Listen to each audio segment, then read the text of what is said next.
अशी काही वेळ होती की त्यावेळेस माझी तर नोकरी सुटलेली होती, मिस्टरांचाही जॉब सुटलेला होता.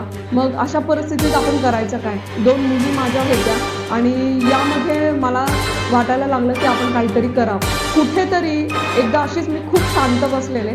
त्यावेळेस मला वाटलं आपण आपलं जे ध्येय आहे, आपलं जे स्वप्न आहे ते कुठेतरी मागे तर सुटत नाही ना. आपल्या आयुष्याला जे वळण मिळालं लॉकडाऊनमध्ये, ती सगळी परिस्थिती खूप विचित्र होती की एका वेळेसचं जेवण करणं सुद्धा महाग व्हायला लागलेलं.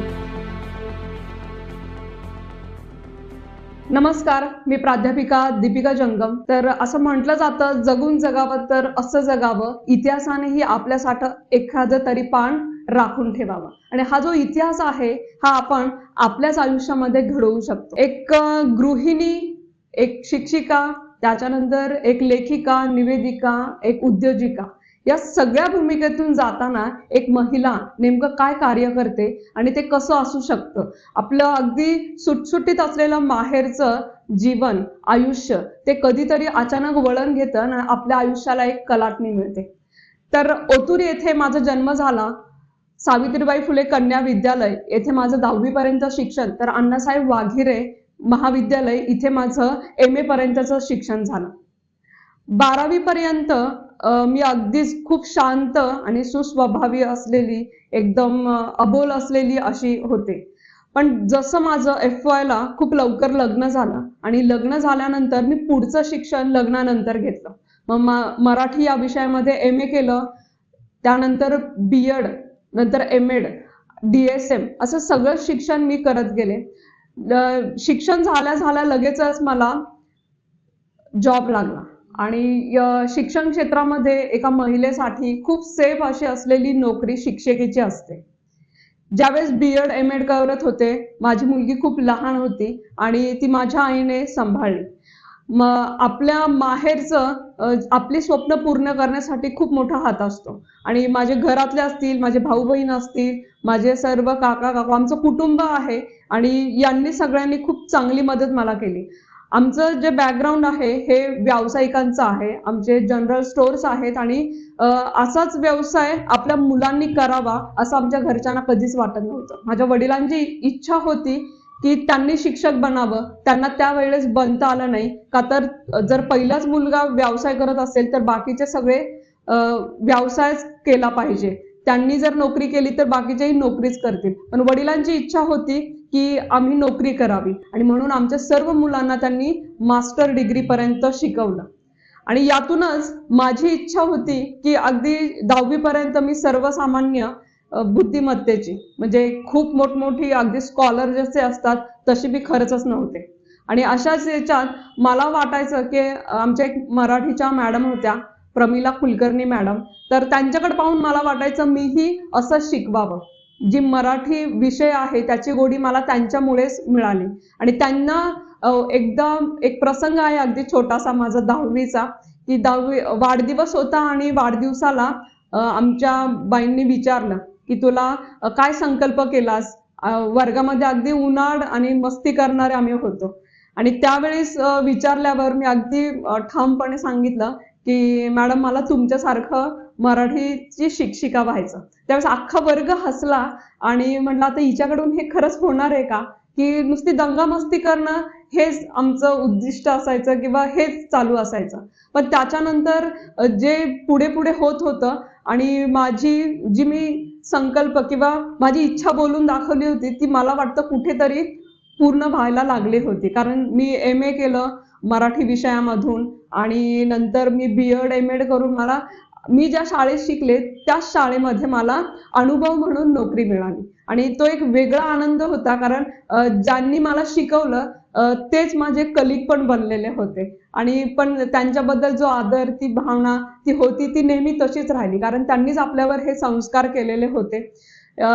सेफ नोकरी माझ्यासाठी असल्यामुळं सासरकडच्यांनीही त्याला खूप पाठिंबा दिला आणि मी चांगल्या पद्धतीने नोकरी करू लागली. लॉकडाऊन आलं, त्यामध्ये छोटं बाळ होतं माझं, त्यामुळे मला नोकरी सोडावी लागली. आता हे लॉकडाऊन अनेकांसाठी खूप नाही का भयानक अशी परिस्थिती त्यावेळेस होती, पण माझ्यासाठी खूप चांगली संधी घेऊन आली.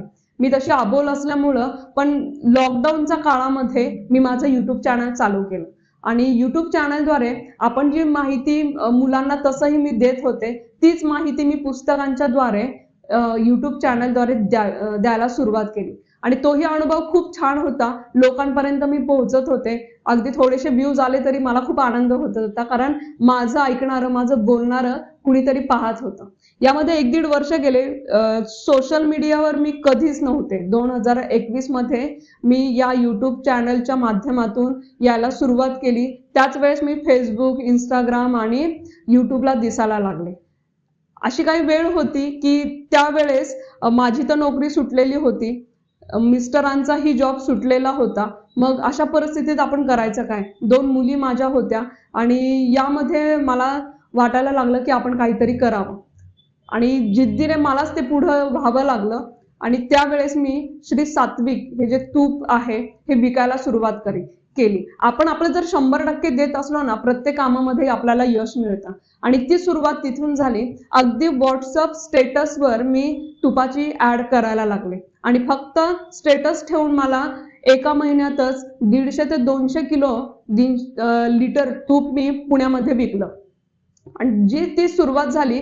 एका वर्षामध्ये मी माझा जो व्यवसाय आहे तो सेट केला आणि एक उद्योजिका म्हणून माझी ओळख निर्माण झाली. मी शिक्षिका तर होते, ते कुठेतरी मागं पडत चाललेलं आणि एक उद्योजिका म्हणून मी सगळीकडं फेमस व्हायला लागले.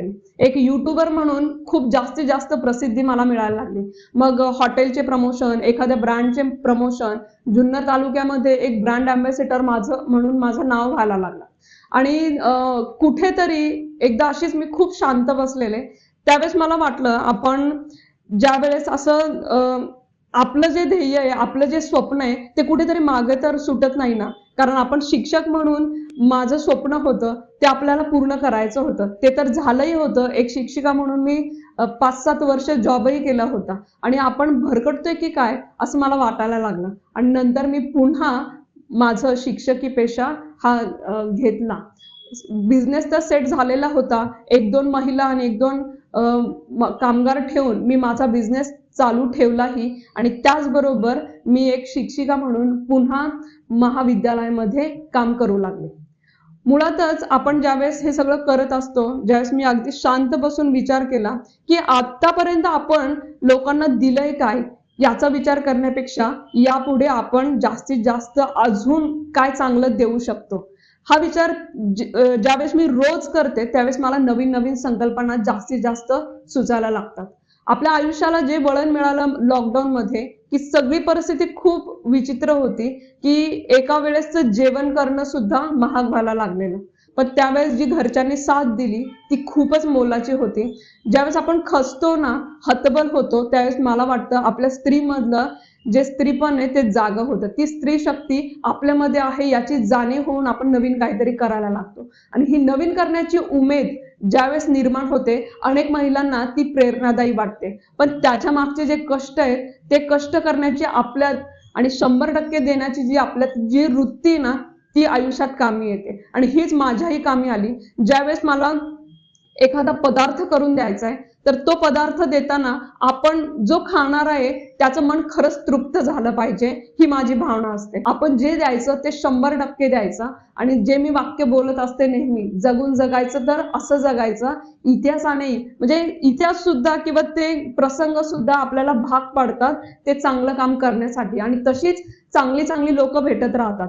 जे माझे ग्राहक असतील त्यांनी माझ्यावर जो विश्वास ठेवला, मी केलेले पदार्थ मी लोकांपर्यंत पोहोचवले, त्यावर विश्वास ठेवला, त्यामुळे कधीच मला त्यासाठी वेगळं काम करावं लागलं नाही.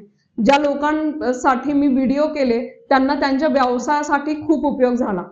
त्याचबरोबर माझ्या आयुष्यासाठी माझ्या कुटुंबियांना जी मदत झाली ती सुद्धा खूप चांगली झाली आणि त्यामुळे हा जो सकारात्मक प्रवास आहे तो माझा आजही सुरू आहे. लॉकडाऊन मध्ये आलेली ही जी माझ्या आयुष्यातली पठार अवस्था आणि त्यातून मिळालेली मला संधी ही आयुष्याला एक कलाटणी देणार होती. मेसर्स दीपिका एंटरप्राइजेस याची सर्वेसर्वा आज मी अगदी दिमाखात मिरवते आहे.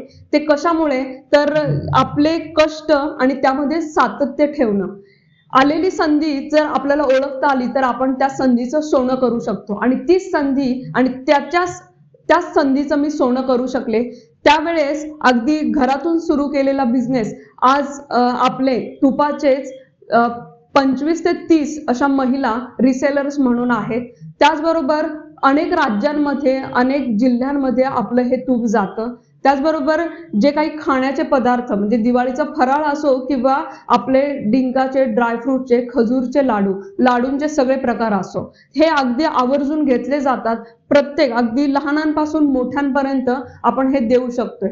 तर हा जो प्रवास आहे हा खूप वेगळा आहे. या सगळ्या गोष्टींमागे जे कष्ट आहे त्या कष्टामध्ये असलेलं सातत्य आपलं 100% देणं हे खूप महत्वाचं असतं. आज या माझ्या प्रवासामध्ये लाईफ स्टोरी चॅनल हे जे आहे त्यांनी माझा प्रवास जाणून घेण्याची जी मला संधी दिली, तुमच्या सर्वांपर्यंत मला पोहोचता येते आणि तुमच्या सर्वांच्या साथीनेच मी माझं चॅनल असेल किंवा माझं एक व्यवसाय असेल किंवा माझा हा जो प्रवास आहे एक शिक्षिका म्हणून असेल, विद्यार्थ्यांनाही मी तितक्या 100%ने मी ज्ञानदान करणार.